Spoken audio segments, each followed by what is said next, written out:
সুপ্রভাত। আবার চলে এলাম সকলের সামনে আমাদের রান্নাঘরে। আজকে আমি তৈরি করে দেখাবো বরবটির কচুরি আর হিঙের আলুর দম। আলুর দমটা আগে করব। আলুটাকে একটু ভাপিয়ে রেখেছি। আর লাগবে টমেটো, আদা, কাঁচা লঙ্কা, ক্যাপসিকাম, এদিকে সাদা তেল, নুন, হলুদ, চিনি, টক দই, কাজু, কিশমিশ আর চারমগজ ভিজিয়ে রেখেছি, জিরের গুঁড়ো, ধনের গুঁড়ো, গরম মশলার গুঁড়ো, আর লাগবে ঘি। এবার আমি কড়াইতে সাদা তেল দিয়ে দেব।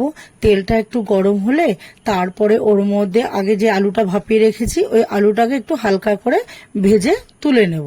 এবার আলুটা ভাজা হতে হতে এদিকে মিক্সির বাটির মধ্যে আদা, টমেটো, কাঁচা লঙ্কা, জিরের গুঁড়ো, ধনের গুঁড়ো আর কাজু, কিশমিশ আর চারমগজ যেটা ভিজিয়ে রেখেছি ওটাকে একসাথে আমি পেস্ট করে নেব।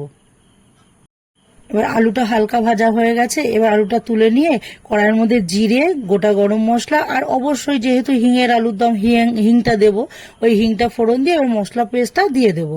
দিয়ে এবার ওর মধ্যে নুন, হলুদ, চিনি আর টক দই এগুলোকে দিয়ে আর কাশ্মীরি লঙ্কার গুঁড়ো দিয়ে ভালো করে একটু মিশিয়ে নেব।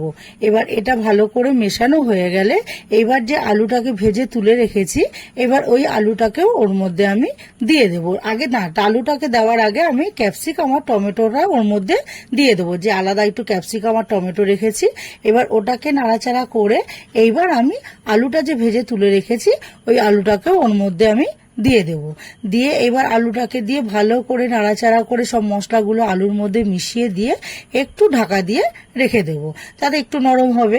এবার ঢাকাটাকে তুলে নিয়ে একটু নাড়াচাড়া করে অল্প একটু জল দেব, দিয়ে এবার একটু ভালো করে নাড়াচাড়া করে এবার গরম মশলার গুঁড়ো দিয়ে দেব আর ঘি দিয়ে দেব। দিয়ে ভালো করে মিশিয়ে নিয়ে তাহলেই তৈরি হয়ে যাবে আমার হিঙের আলুর দম। এবার তৈরি করব বরবটির কচুরি। বরবটিটাকে আগে একটু ভালো করে নুন দিয়ে একটু ভাপিয়ে রেখেছি। আর লাগবে ময়দা, এদিকে তেল, সাদা তেল, নুন, হলুদ, চিনি আর ছাতু, গোটা গরম মশলা, জিরে আর লাগবে গুঁড়ো গরম মশলা, একটা ভাজা মশলা। আর এবার আমি যেটা সেদ্ধ করে রেখেছি বরবটিটা ওটা একটু আদা আর কাঁচা লঙ্কা দিয়ে একটু পেস্ট করে নেব। এর মধ্যে কড়াইটাও বসিয়ে দেব, দিয়ে তেল দিয়ে দেব।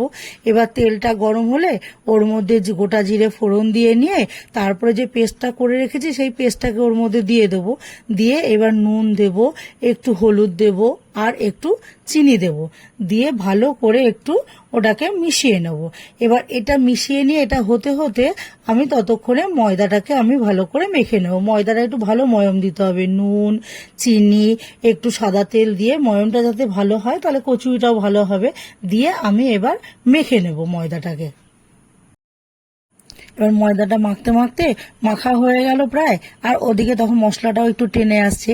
এবার যে ভাজা মশলা করে রেখেছি, গোটা গরম মশলাটা ভেজেও কিন্তু এই ভাজা মশলার সাথে মিশিয়ে একবারেই দিয়ে দিয়েছি। এবার দিয়ে নিয়ে এবার আট করার জন্য একটু ছাতুটাও দিয়ে দেবো।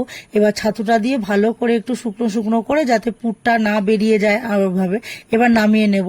এবার ওই লেচি কেটে লেচির মধ্যে একটু একটু করে পুর ভরে আন্দাজ মতো যাতে বেলতে গেলে বেরিয়ে না যায় আর যাতে একটু ভালো মুখেও পড়ে সেইভাবে আমি পুরটা দেবো।